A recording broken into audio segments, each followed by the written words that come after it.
to public input, and there are two requests have been made, and both satisfy the standing orders. And the first is from a consortium or group of parties, and this is lawyers, Jenny Cooper representing Lawyers for Climate Action, David Robertson from Generation Zero, Paul Winton from 1.5 Project. I think I've got them all, and they are coming here as a group titled All Aboard, Decarbonised Transport by 2030 in Auckland.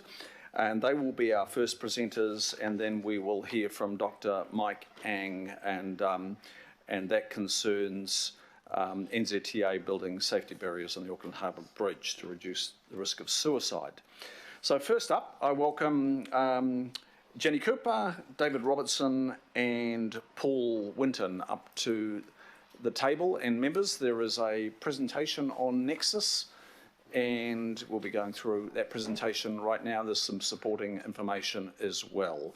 There is an open letter, a summary, and supplementary info all on Nexus to support the presentation we're about to hear and see. Now, I think, Jenny, are you opening, Jenny? No, it's going to be David. Paul, sorry. Paul. Paul, could you activate the mic there, please? Is that working? Yes. Great. Okay to go, Chris? So firstly, I wanted to thank everybody here for the leadership that you have shown in the climate space over the last couple of years.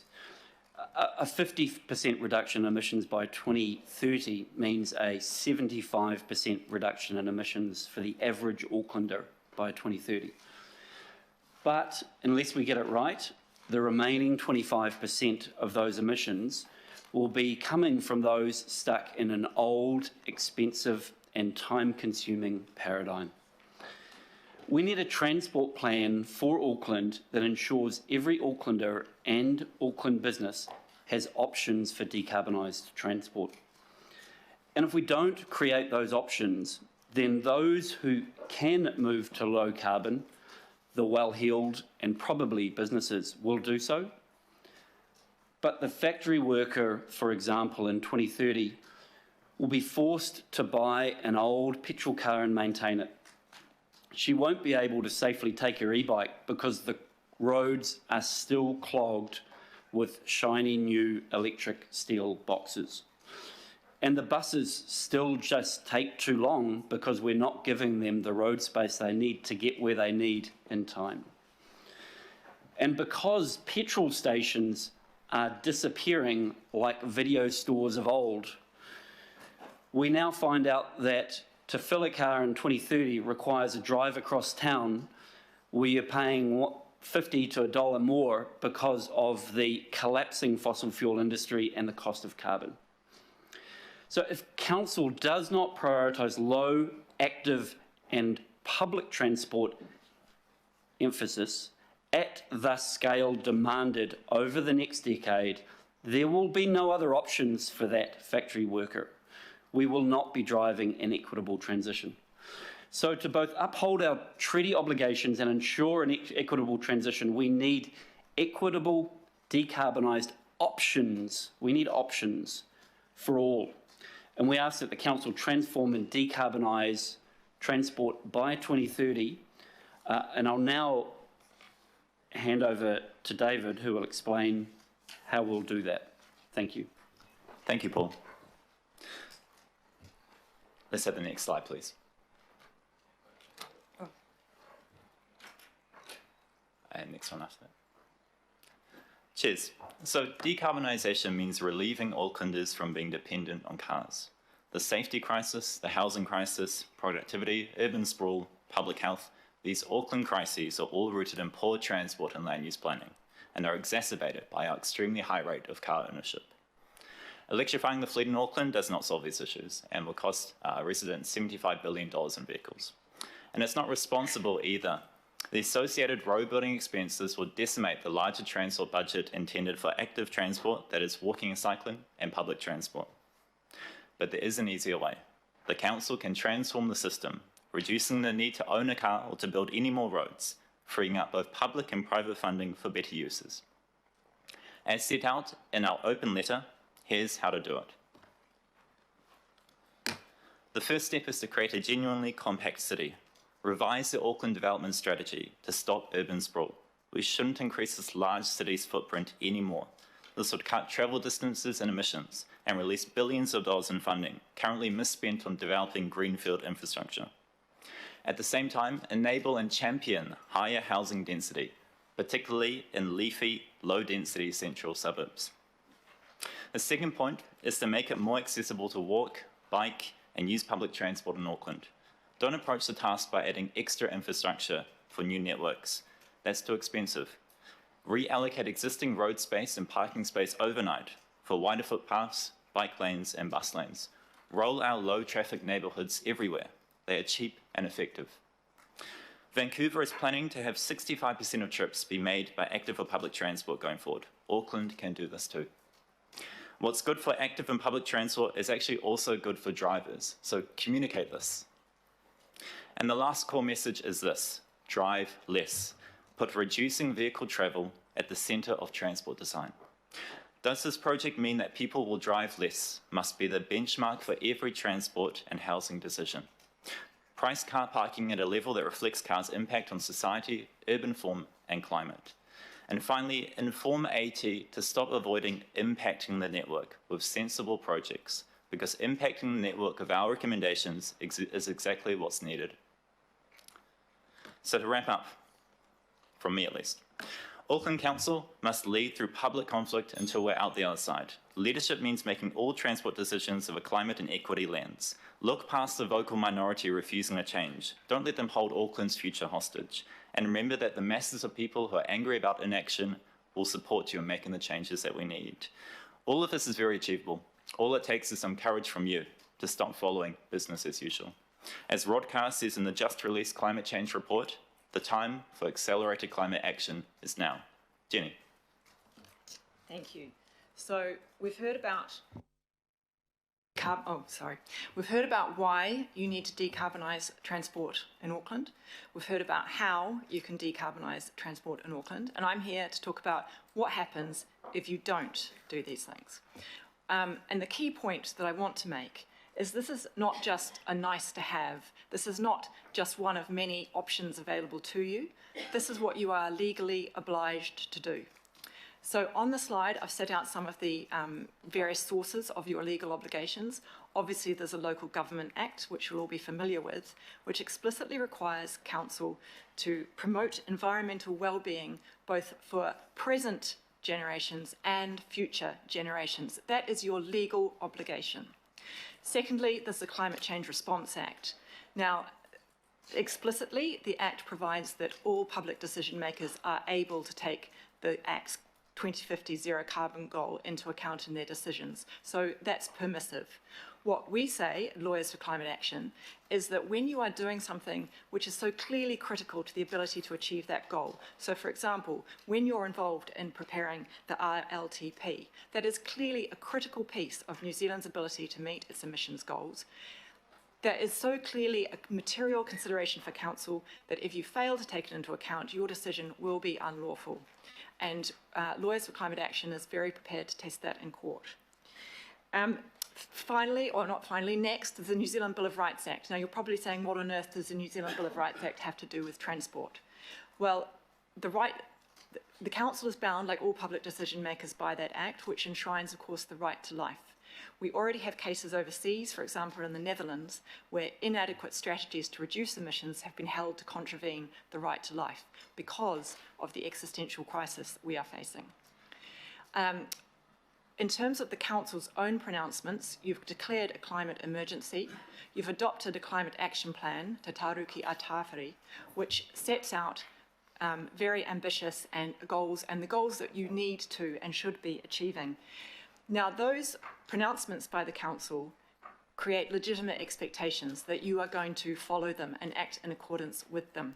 And you may or may not have heard about the decision from the High Court at the end of last year in Hauraki Coromandel Climate Action and Thames Coromandel, where the judge said that in certain circumstances, a climate emergency declaration may have legally enforceable consequences. So you can't simply adopt good goals, and you've done a great job of doing that. You have to follow through, and there will be legal consequences if you don't. And finally, I just want to urge you, the majority of Aucklanders want bold and transformative action on the climate. They want bold and transformative action on transport. I know there is a vocal minority opposing these measures, but the majority are behind you and support you. Lawyers for Climate Action and all the members of the All Aboard Coalition want to support Council on this journey, but we will also hold you to account if needed. Thank you. Thank you, Jenny, and David and Paul. Members will take questions. Member Tauhenare, please. I noticed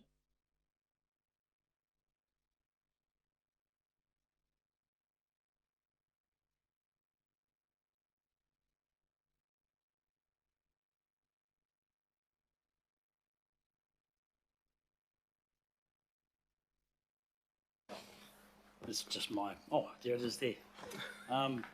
Had some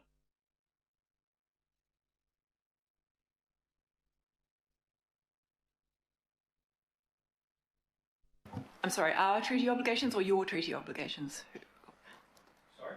Whose treaty obligations are you referring to? Council's? Well, I'm not sure. I'm not part of the Crown, so I'm not a partner under the treaty. But in terms, I think we all have the responsibility to support the rights of tangata whenua. Can you go back to your...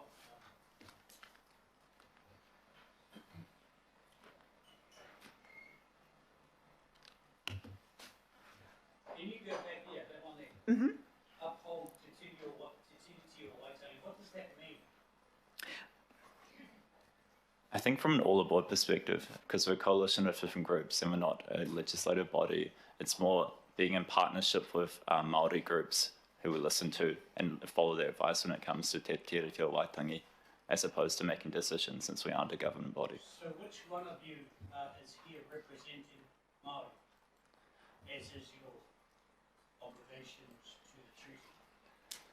None of us here today, but as a coalition, yes. Cool. Thank you.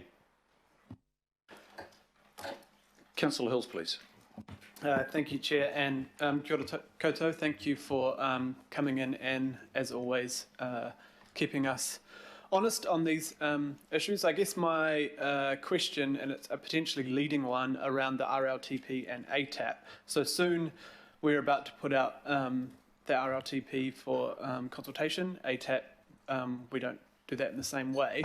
But what would your expectations be on transformational change around reducing emissions and keeping to the climate emergency, halving our emissions by 2030?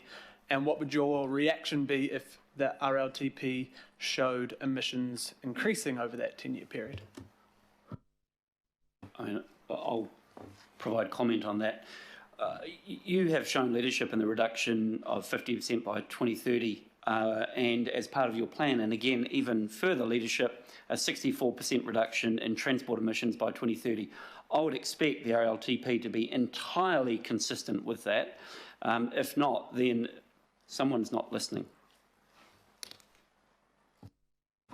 And if I could just add to that, I think failure of the council to follow its own policy would certainly be something that would be open to being reviewed by the courts. Thank you. Thank you, Councillor Hills. Councillor Bartley, please. Oh, thank you, Mr. Chair. Sorry, I was late and missed some of your presentation. Yeah, I can understand where you're coming from, and it really does sound like anger coming through about the like you're feeling like we're not doing enough, which is all good. The stuff that we have done, we get a lot of backlash for it. Like, we get so much hate. The thing that's pissing people off right now is when we do something about car parks, trying to make it a nice open green space. People don't want to lose their car parks. Eastern Busway, people are so mad at me in my ward about the Eastern Busway. But, you know, I'm still supporting that because it'll keep cyclists safe. because they can't get around that roundabout, and then it's good for the buses. But then to come here and then hear you guys say that you're going to sue us is what it sounds like. It just sucks, you know, like it would be good if we could get some support to get things, to try and get this over the line, because we already got the haters out there that don't like what we're doing. And then to hear it come from this side as well, when you guys are supposed to be the friendlies, we're in a really shit position, excuse my language. So, yeah, I don't really have a question. I suppose the question is there any way that you can just bypass suing us and just sue the haters? It would be ideal, because we are trying, but yeah, if there's a way that you can get in and support us so we can get things over the line rather than join the haters and attack us, would make my life easier, but all good. Sorry if I was out of line. Probably more of a statement than a question, but Jenny, you've got the red light showing there. Yeah, So. yes, if I could respond, that would be great. And I think probably I was the main one threatening litigation. And look, I completely understand what you're saying, Councillor, and I have a lot of sympathy for it. And I'd just like to stress, we don't want to sue anybody. We really don't. But we are very cognizant of the fact that you are subject to this real pushback and real pressure.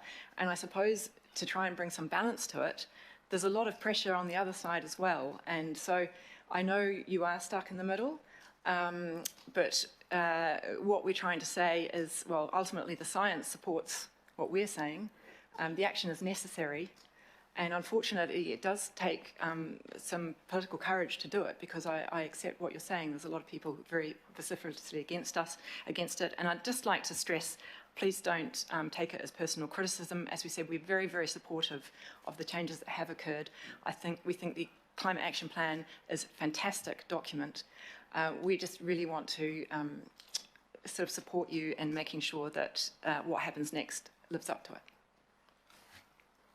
Might I provide a brief comment to that? So it does suck. And to some extent, that I would argue is also the burden of leadership that has been taken on by those people in this room. And I thank you, and we thank you for the role you've played, which is New Zealand and in fact world leading. Beyond that, I would make a comment to the haters. And our research into New Zealand sentiment on climate change shows that there is a relatively small minority, around 14%, who simply don't believe that climate change is a thing and or that it's a meaningful thing. What our research also shows is they are the most vociferous, they are the loudest voices on this topic. The science further says, ignore them. They are loud, they will keep on being loud, and you will just have to move on with that loud voice in the background. It is unfortunately something that we all need to bear as we move through this transformation. I thank you for putting up with that nonsense. Councillor Cooper? Yeah, thank you. And two questions, if you don't mind, Mr. Chair. One is, in your wonderful graphic here of a kind of a compact city here, you've got more, better, greener public transport, and it's right on top of the Harbour Bridge. And you have got some comments about compact city, etc., but kind of that boat has flown quite some decades ago, unfortunately, because I represent the West, out the end of the Southwest, you know, the South State Highway 16. And so in terms of, I wondered how you viewed, when you talk about more active transport, the people that are already stuck in the suburbs and people are getting further out because they're trying to afford a house. Is that what you're talking about when you're saying, you know, really we've got to have more focus on public transport? Because it's not so much those people that can cycle into work, because a lot of them, 60-odd% of them, can't work locally. There isn't anything. So what's your approach to that?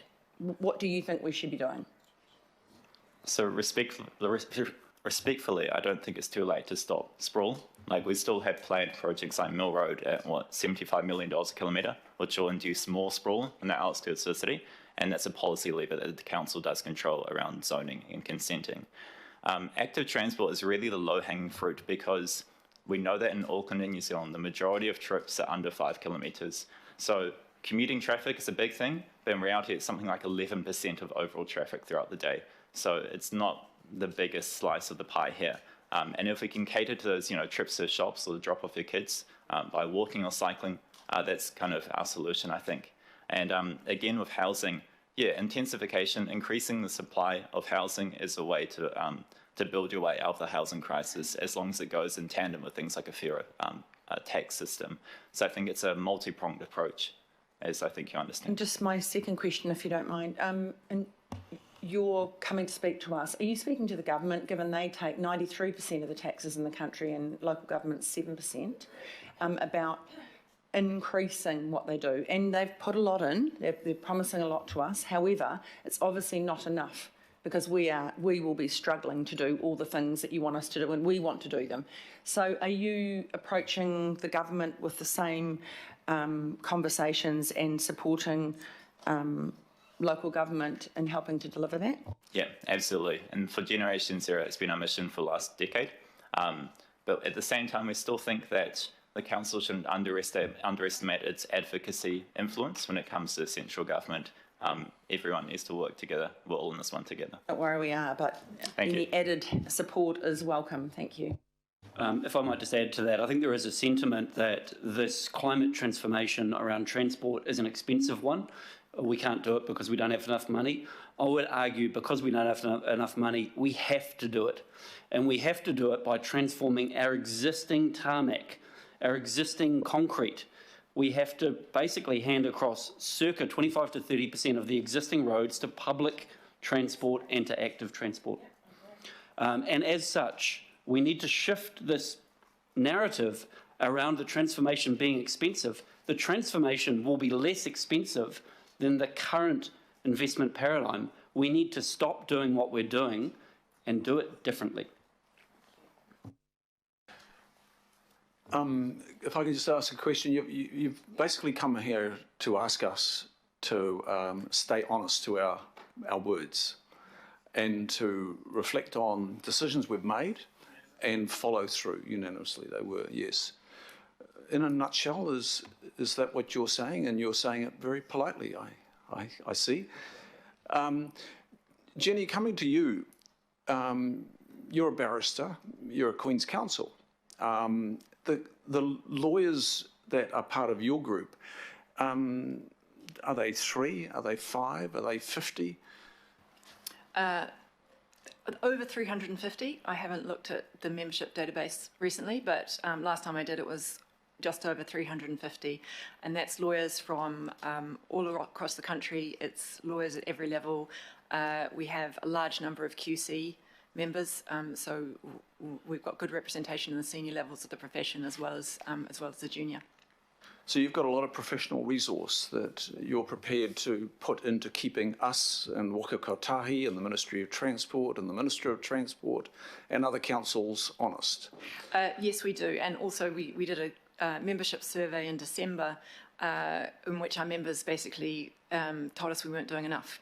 So lawyers, the court is increasingly becoming a place for these issues. And as I said in response to Councillor Bartley, we don't want to sue people. It's time consuming and expensive and disruptive. But we are very committed to seeing this country achieve its climate goals and meeting its obligations. If there was an action, and it's an if, you've said if we stay honest, there won't be an action. If there was an action, would you be joining agencies like Waka Kotahi, the Ministry of Transport, Auckland Transport and Auckland Council, and possibly the Minister of Transport to such an action? And that's my first question. And second, would you take that action on a draft RLTP? Does the law allow you to take an action on the draft, or would it be on the final document? Well, it's a hypothetical question because, of course, the parties would depend precisely what we were seeking review of, whose decision it was, who were the relevant parties. So to the extent that we were seeking review of a decision that involved all of those parties, then yes, they would logically all be part of the litigation. In terms of whether a review proceeding would be brought on the basis of a draft, that is possible. I think there's a proceeding which is currently underway in respect of another council on a proposal that was put out for consultation. I'm not sure, but I think it's hypothetically a possibility, yes. Thank you. Councillor Henderson. Thanks, Chair. Two questions, if you don't mind. But firstly, just to quickly tautoko Councillor Bartley. The Te Turikea Tawhiri plan, our climate goals, this council has made bold calls. But as you say, correctly, I think the proof is in the pudding, and it's our job to follow through with meaningful, transformative action. Otherwise, a plan is just on a shelf. So our unitary plan allows, and the housing crisis actually requires, we build more townhouses in suburban neighbourhoods, and they're going up all over the place. We're expecting huge growth in streets and in areas that weren't designed at first to cater for the residential population. So do you have concerns about our public transport network's ability to meet the needs of the future suburban areas? I think if the money is going to the right places, and not particularly. In terms of infrastructure, again, as Paul said, it's about reallocating existing road space for things like bus lanes and so on. And going forward, things like the RLTP have to reflect the future investment in public transport. But at the end of the day, if you consider how much money we're working with, there is enough funding for these projects. We put it to the right places. But it requires conscious and intentional investment in public transport in those especially lower income areas, which are particularly deprived of that historically. Thank you. And just a quick follow-up, thanks, Chair. You know, it's all well and good for the centre of town, but we have to take all of Auckland with us, and particularly our suburban areas, if we're going to have meaningful action on climate change. And we're talking about transport today, but I want to know whether you have looked at economic development and town centre regeneration, because if we're not asking people to travel into the city for work, they can work locally. That's going to reduce their carbon footprint even further. So what's your view on the economics of town centres in that? So All Aboard is more focused on a macro level in terms of transport, but at a low level, I think making town centres welcoming to people, to pedestrians and to cyclists boosts local businesses, adding green spaces, that kind of stuff does. So when it comes to suburban development, because we know that the majority of trips are under 5 kilometres and probably often to these town centres, it really makes sense to invest in cycling and walking facilities to make that possible. Thank you, Councillor Henderson. Councillor Collins, please. Thanks, Chair. I'll come to a question real quick. When my family come from Samoa to New Zealand, they always comment on how amazing our roads are. And because if you go to Samoa, which is a beautiful place to holiday, one day we can all go there, our roads are pretty dilapidated. Often and my question is going to be about how you stay in touch with the views of poorer communities, Pacific Māori in particular. I represent the poorest ward in the city. And often that's what we've come to New Zealand for, because the roads look good and we've attained something in life by having a car. I caught the bus and the train to work today, and often the church that I go to say to me, Efeso, it's not good for a councillor of your standing to be on the bus because you should be in a car. And that's how often our church people in our community see all of this happening. I'm interested in how you stay engaged with our communities who have a cultural, perhaps, desire to realign where we're going in the West and what the West is actually doing to the Pacific, because we're not responsible for most of the emissions. I just want to know how you stay engaged, because we want to move them, but our families don't feel safe. And we drive because we're in those poorer, those stinking gas-guzzling cars, because that's what we can all afford.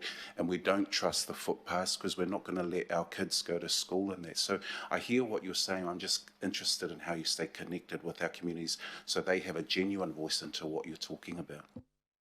Yeah, all very fair comments. Thank you.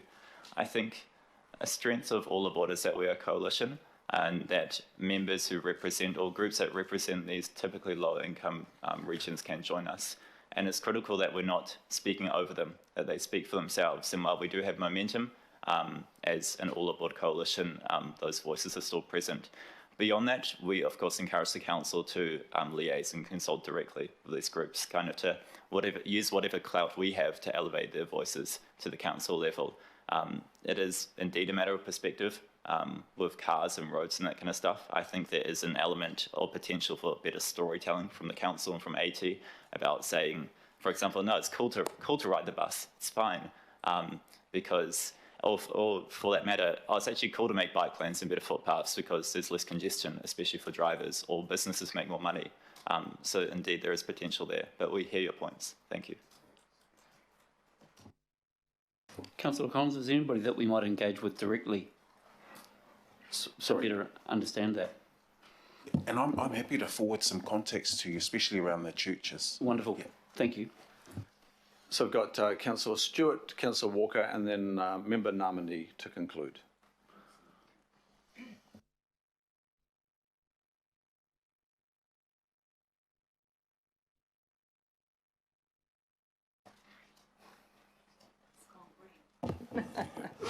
Hold on, I can't even turn it on. Good sign. Yeah, good sign.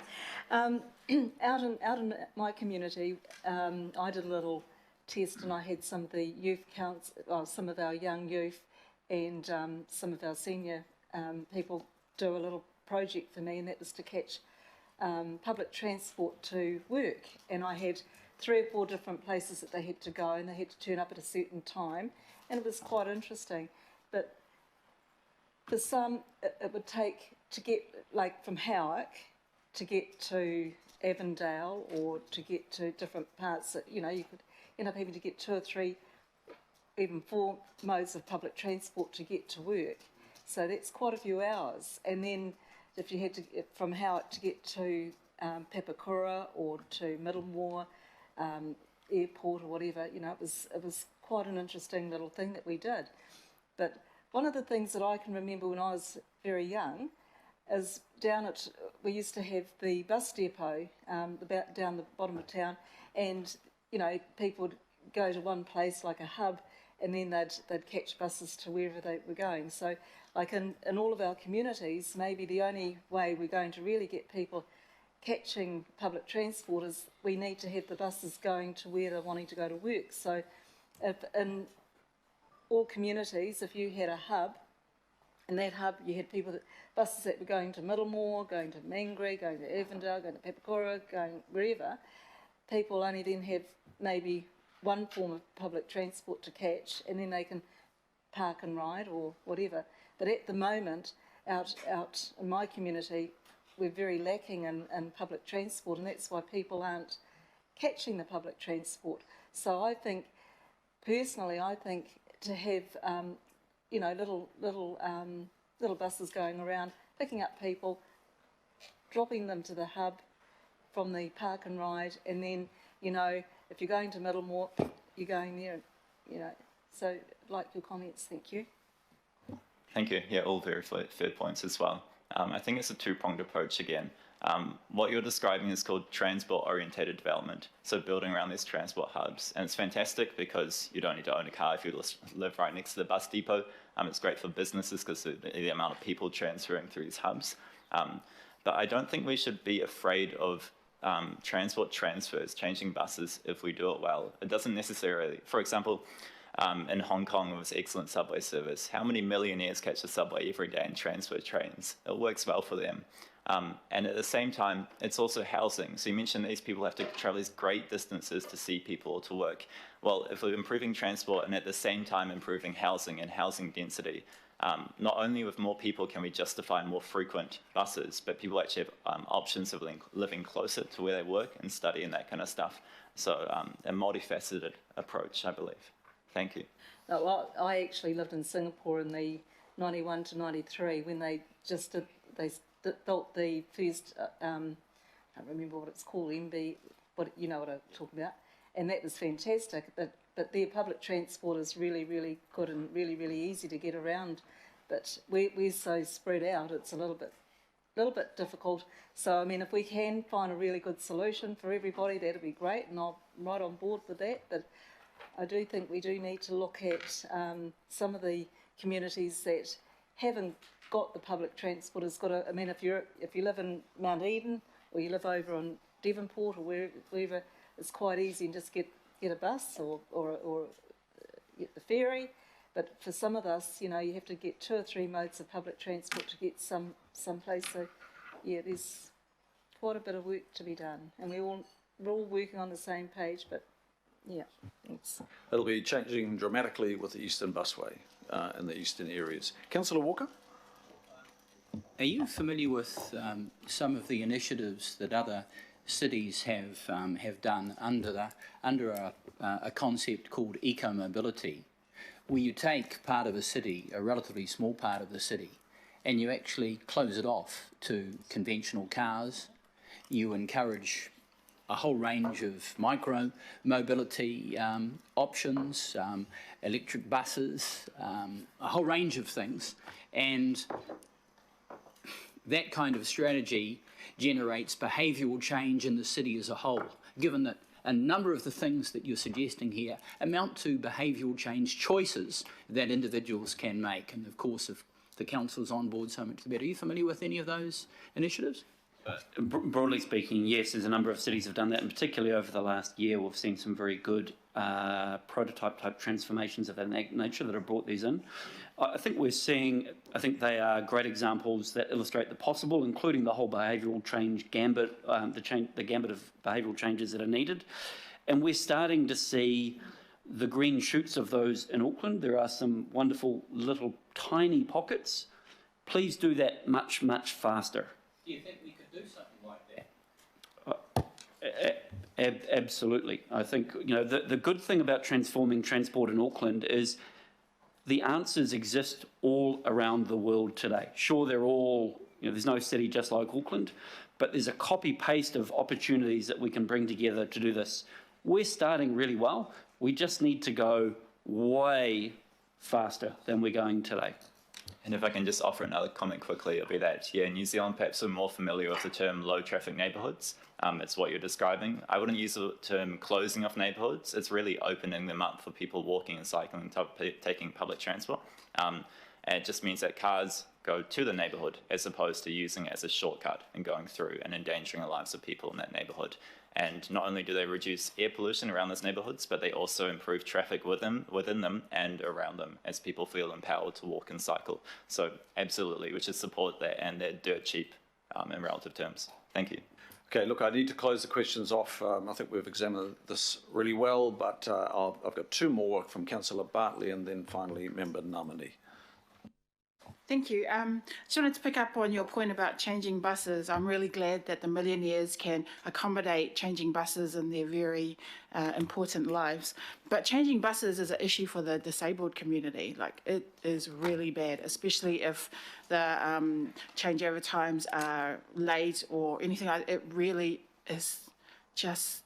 it's just so dramatic, the effect it has on their daily lives. So I want to pick up on that point. But my question is, I've noticed that we spend a lot of money on infrastructure, a lot of money on the cycleways, cycle lanes, whatever. We put a lot into bus shelters, bus infrastructure. Do you think we've got it wrong in investing in infrastructure when maybe we should be investing in ways that help people change their behaviour, in ways that work for them? Kind of picking up on the point that Councillor Collins talked about regarding communities. And, I just look at Mangere. I've done my best to help Mr. T get our people out there onto the bike and off the car, especially for the health benefits.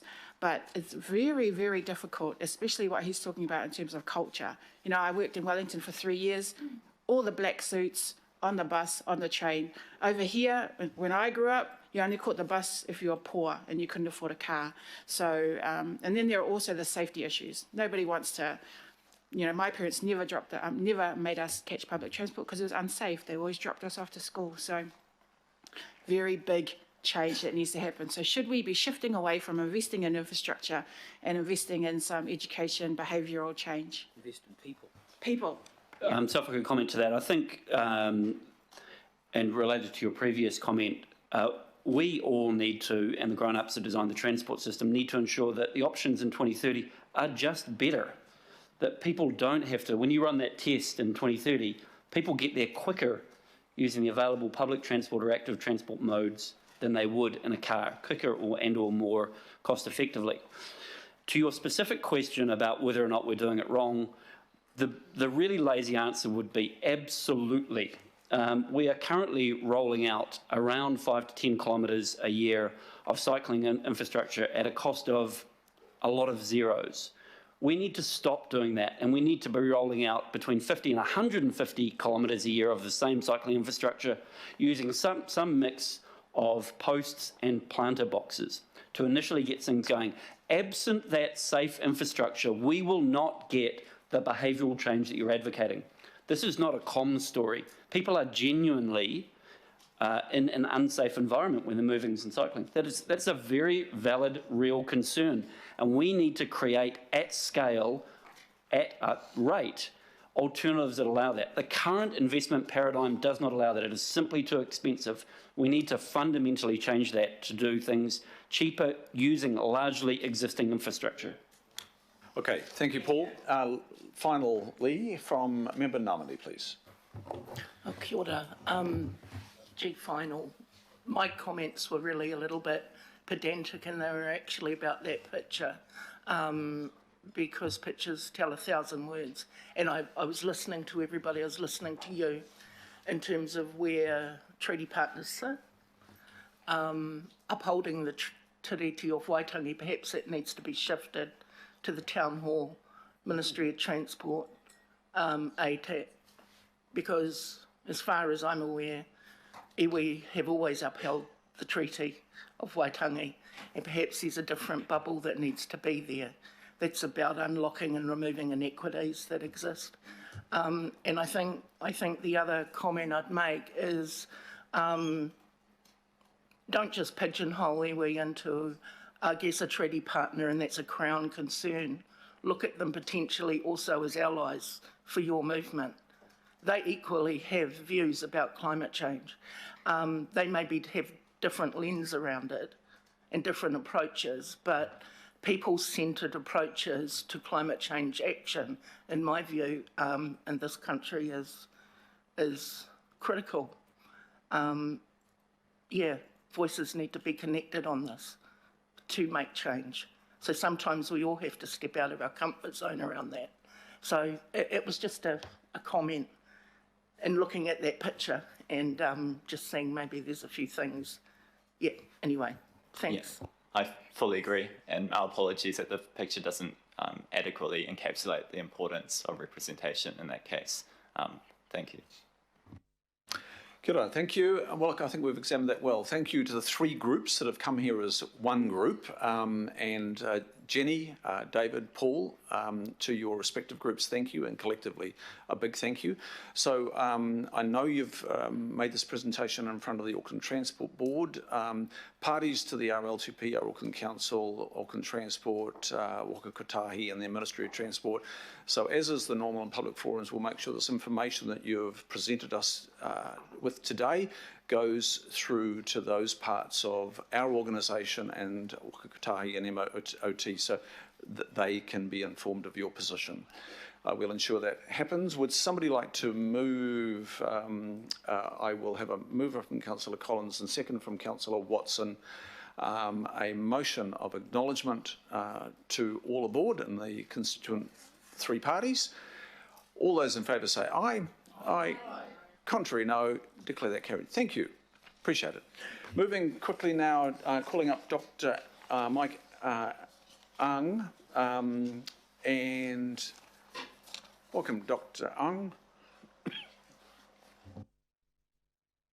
You have a colleague with you as well. I'll leave you to introduce your colleague, and you are going to present to us on the issue of preventing suicides on the Auckland Harbour Bridge.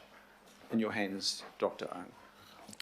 Tēnā koutou katoa, Mr Mayor, Councillor Darby, members of the City Council.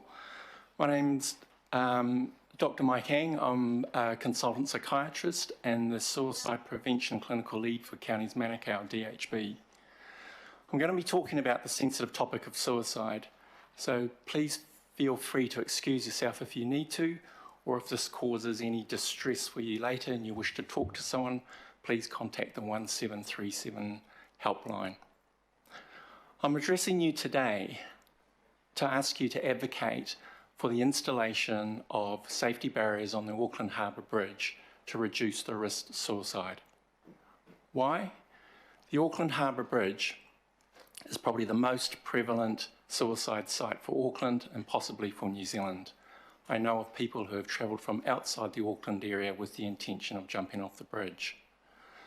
And speaking to a police sergeant who's based at the station near the Harbour Bridge, he estimated on average about 5 incidents a month of what they class as a suicide attempt or a mental health incident. So this might be someone who is drunk and walking across the bridge. The official police data is less, in the region of 1 to 2 incidents a month. But we do know that there have been 10 deaths from suicide at the Harbour Bridge in the last 10 years. Reducing access to lethal means of suicide is one of the most evidence-based successful suicide prevention initiatives. And in fact, the Grafton Bridge is held up as an exemplar at an international conference I went to, building safety barriers there. It's been estimated that 2 lives a year, every year, have been saved since barriers were put up on the Grafton Bridge. Also, if we're about to build a sky path, it would seem that this is a wonderful opportunity to also build barriers on the Auckland Harbour Bridge. Just as an aside, I realise looking at your agenda, you're going to later be talking about the railway infrastructure.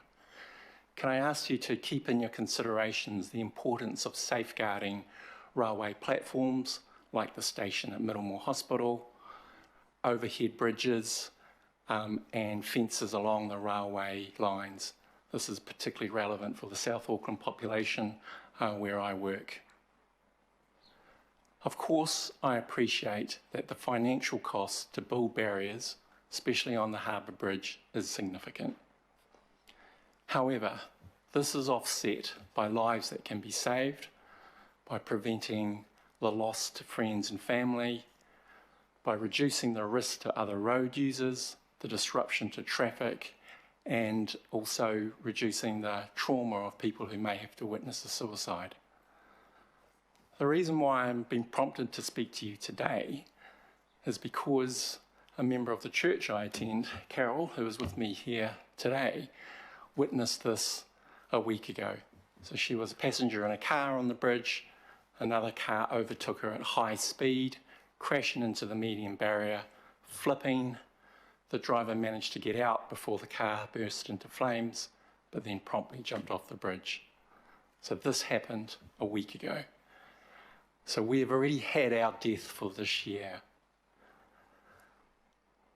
So finally, I do understand that the Auckland Harbour Bridge falls under the jurisdiction of the New Zealand Transport Authority, not under Auckland Transport. But I'm asking you, and I'm assuming that you're able to strongly advocate to NZTA and to New Zealand Government to build barriers on the Auckland Harbour Bridge to make Auckland a safer city for our most vulnerable. Thank you for your time. Nō reira, tēnā koutou, tēnā koutou, tēnā koutou katoa. Thank you, Dr. Ang, and thank you, Carol, for being with us. And the safety of our transport network is paramount, and you've reminded us of a particular need and requirement. So appreciate that. Members, do you have questions of Dr. Ang? Councillor Coombe. Thank you, Mr. Chair. Tēnā kouroa. Thank you for coming along today and raising this issue. That's really devastating to hear about what happened in front of you, Carol. Sorry to hear that.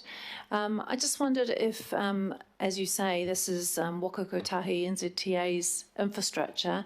Has an approach been made to the agency, and do we know what their position is? That would be quite helpful in terms of our own advocacy, and very happy to advocate for that as the ward councillor on one side of the bridge. Thank you. And I think that is one of the issues, because even from a DHB perspective, no DHB is responsible for the Auckland Harbour Bridge. It sort of bridges Auckland and Waitemata DHB. The data is also, I think, could be better. So there is, I recently had a meeting with my clinical director who suggested that we do approach the NZTA collectively as a DHB, but it's not just a health issue, it's a transport issue, it's a police issue, it's a community issue. I have tried to make email contact and didn't get a response. So certainly if you have a contact in the NZTA we can approach, we'll be very happy to do so. Thank you, Councillor Coombe. Councillor Mulholland. Thanks, Chair. Having had worked for a suicide trust, I'm certainly mindful of the matter you raise. And so I want to thank you very much for coming here and for being open about this matter, of which I fully support. And my question was somewhat similar to Councillor Combs, but adding to that, have you by chance considered or have you put a petition together? You know, often in New Zealand, as we know, those of us that have been involved with that sector, that, you know, was something you didn't talk about, but I think to be open and transparent is one way of information sharing. So have you considered, or do you have a petition of which, you know, we could support those that want to? And by the way, I'm happy to also write a letter to support your views and opinions with regards to advocacy to central government. I don't have as much power as some, but happy to do that. Thanks, Chair. So, petition thoughts? So just on the point of trying to advocate to central government, I am only one person, so I have contacted my local Member of Parliament, Erica Stanford, who did speak to Chloe Swarbrick, who did speak to Anne-Marie Genter. Where that's gone, I don't know. We have to be a bit careful in the suicide prevention area. We don't want to be advertising sites or methods of suicide that can actually make things worse. So we don't want to increase the awareness of suicide. It's pretty well aware already. It's more the preventative measures. So I guess your point, though, of a sort of a collective advocacy is probably going to be stronger than an individual person writing an email. Thank you, Councillor Mulholland. Mayor Goff, please. Thank you, Mike and Carol, for being here today, and thank you, Mike, for your very thoughtful presentation. Very sympathetic to what we need to do to try to lower the appalling rate of suicide in New Zealand. Lost a family member and a very close friend from suicide. But I want to ask about a pragmatic aspect to what you're proposing. My friend who died jumping from the 7th floor of a building just up on Simon Street, not very far from here. And if we were to put elaborate structures up on the Harbour Bridge to stop people using that as a site for suicide, doesn't that just change the location or the means by which that person takes their life? So they did a nifty bit of research on the Grafton Bridge, and as I said, their findings was it saves 2 lives a year without substitution. So a lot of almost the example I gave before, that's quite an impulsive, immediate effect. So putting barriers in there reduces that immediate action. The whole thing like paracetamol with having to go through and the 3 things you've got to do before you can get the tablet out, just putting that barrier in reduces the risk of people overdosing on paracetamol. So the evidence from the Grafton Bridge seems to suggest there isn't a substitution effect. So they don't go on and do something else. That's very helpful. If you've got some evidence on that you wanted to forward, I'd really like to have a look at it. Thank you. Thank you, Mayor. And Councillor Fletcher? Thank you, and thank you for your presentation. Along with Catherine Harland, I did the work with Grafton Bridge 20-odd years ago, and the point that Mayor Goff has raised was one that we considered, because you would understand the costs that were incurred in making sure the aesthetic and the safety factors did not come cheap. So I really appreciate your advocacy on this today, and I believe that there is advocacy that we can bring to the government who are responsible for the Auckland Harbour Bridge. And the research that we undertook at the time to justify the additional expenditure, I'm sure could be made available to them.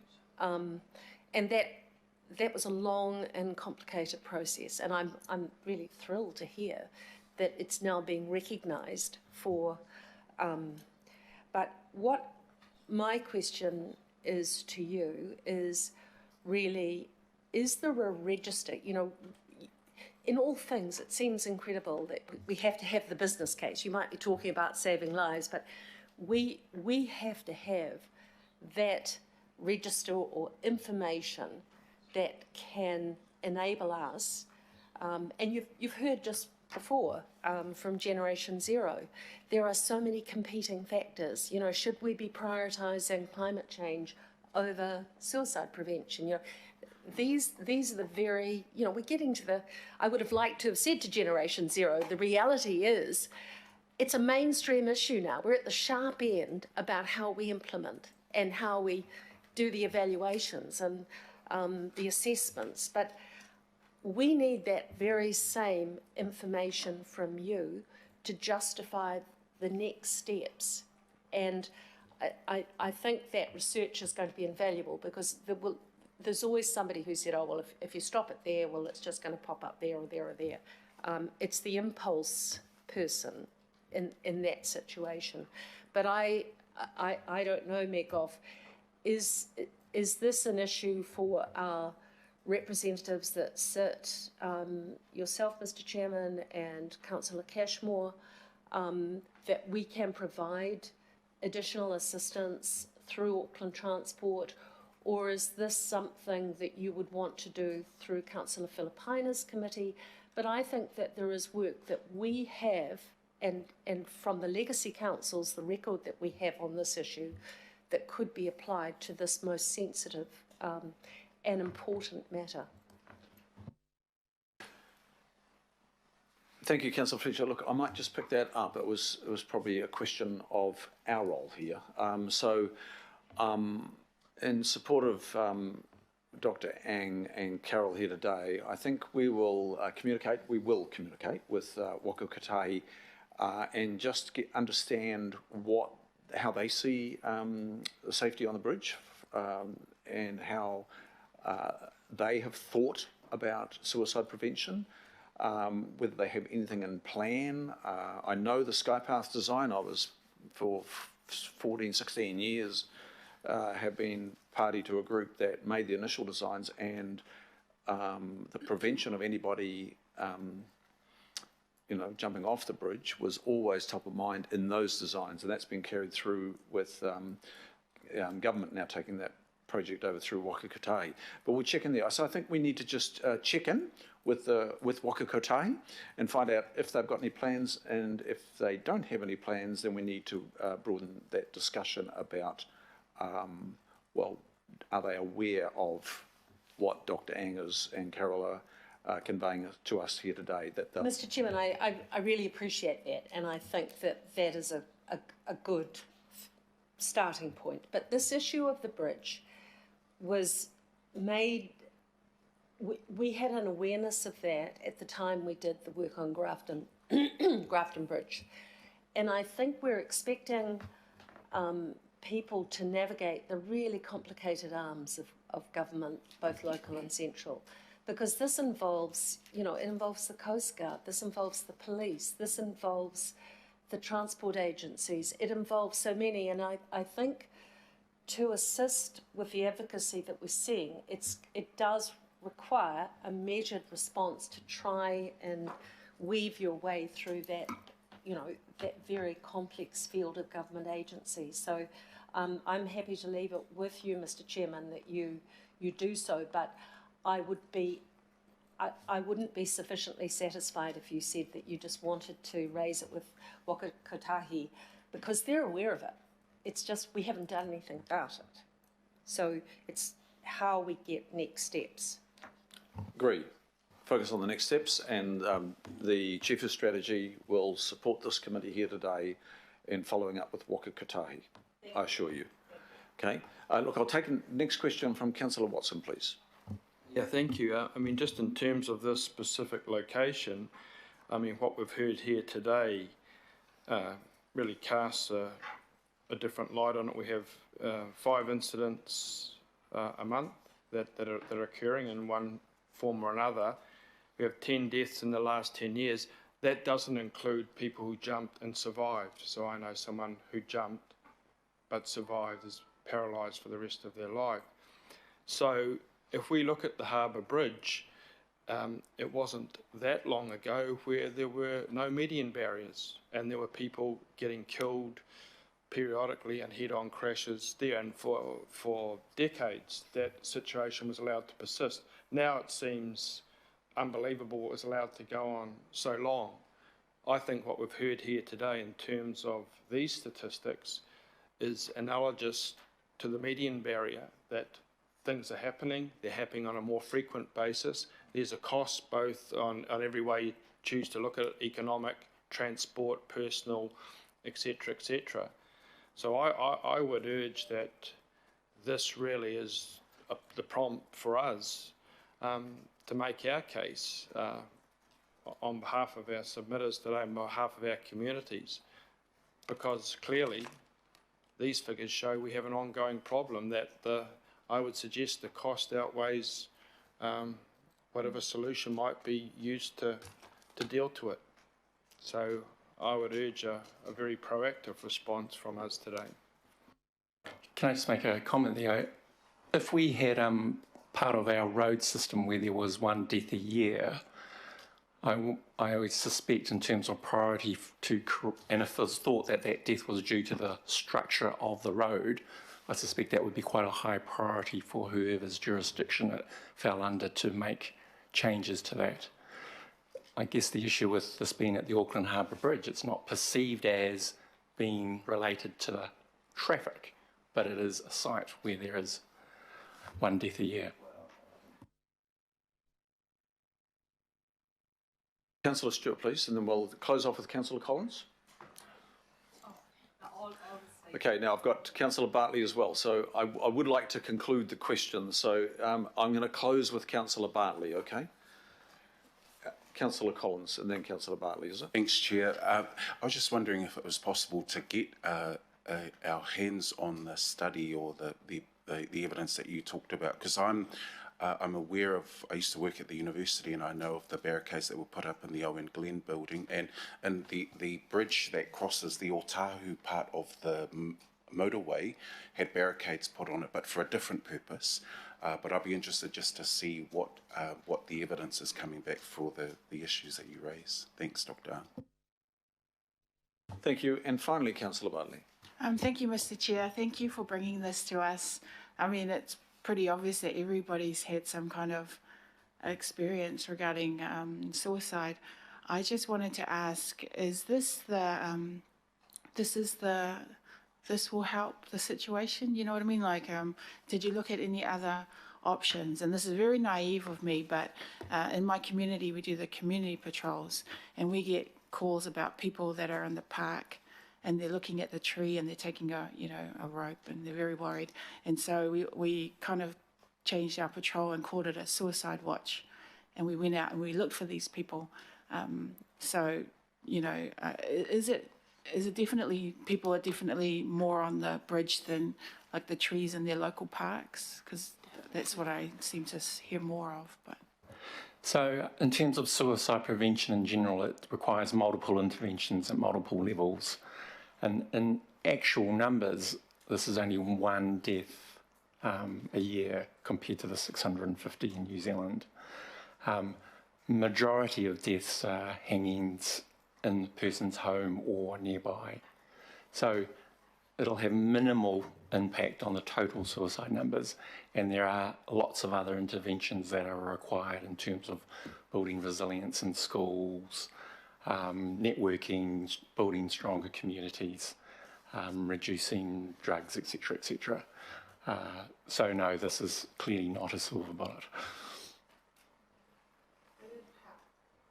It'll help. Well, thank you, Dr. Ang and Carol, for coming here today.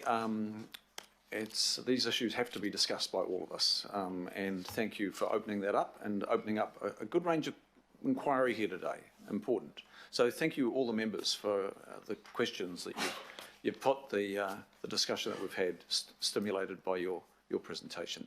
Now, in response, our Chief of Strategy will be following up. I'll keep an eye on that along with the Deputy Chair of the Committee, Councillor Bartley, and we will make sure that we then communicate back to you, and we will also communicate to the members of the committee as to the response from Moka Kotahi, a real clear outline of any plans, if they have any. We'll make sure that that comes out, and we need to sort of go through those first steps first, Dr. Ang, and we'll see how we go from that, if there is anything further to be followed up on. Okay, do we have a mover and a seconder, please? Councillor Bartley and Councillor Mulholland, an appreciation motion to you both, and thank you for coming here today. All those in favour say aye. Aye. Contrary, no.